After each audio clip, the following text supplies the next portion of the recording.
Trump ele suspendeu toda a ajuda internacional para a África do Sul. Na verdade, ele suspendeu toda a ajuda internacional para vários lugares, tá? Praticamente o único lugar que continua recebendo algum tipo de ajuda nesse financiamento internacional dos Estados Unidos é Israel e o Egito ali, mas por causa da questão da segurança de Israel. O fato é que chamou a atenção que a questão da África do Sul, o Trump chegou e falou assim: é porque a África do Sul não tem tratado muito bem uma certa classe de pessoas, ou seja, ele considera que os brancos não estão sendo bem tratados na África do Sul. Para contextualizar historicamente, a África do Sul é aquele país que teve apartheid por décadas e décadas e que tirou os direitos civis de todos os negros do país. Mas eu tenho uma outra teoria também. Muita gente está falando assim, é uma questão com Musk, é uma questão, né, de supremacia branca. Eu acho que tem um fator muito forte nisso, mas eu acho que a questão da África do Sul vai além e tem a ver com Israel.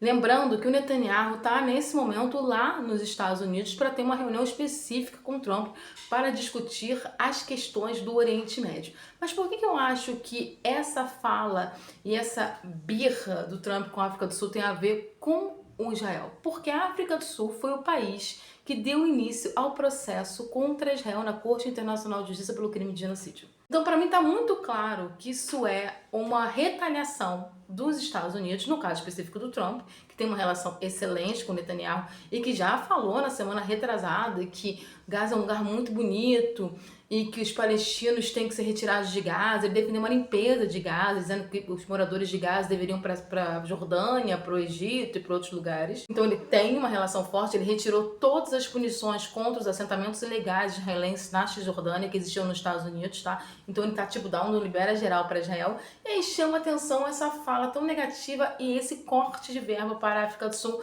que são verbas que são ligadas para as questões humanitárias.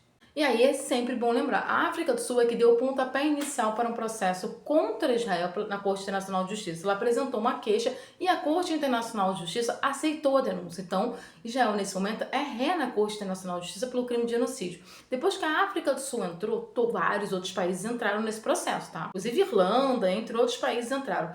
E esse processo, ele tá muito, muito bem fundamentado, né? No final do ano foi entregue, inclusive, um documento com mais de 4.500 páginas com material, amplo material comprobatório do processo de genocídio. Para falar de Gaza, depois que abriu a parte norte de Gaza, os números de mortes subiram oficialmente de 46 mil para 62 mil. Ou seja, estão achando muitos corpos e tem muita gente desaparecida sendo relatada finalmente para as autoridades. Estima-se que os números vão passar de 100 mil. 100 mil mortos numa guerra, que não foi uma guerra, onde uma população que tem 2 milhões e 200 mil pessoas é muita, muita gente. Provavelmente essa birra com a África do Sul tem a ver com o fato da África do Sul ter ousado peitar o cão de guarda dos Estados Unidos do Oriente Médio, que é Israel.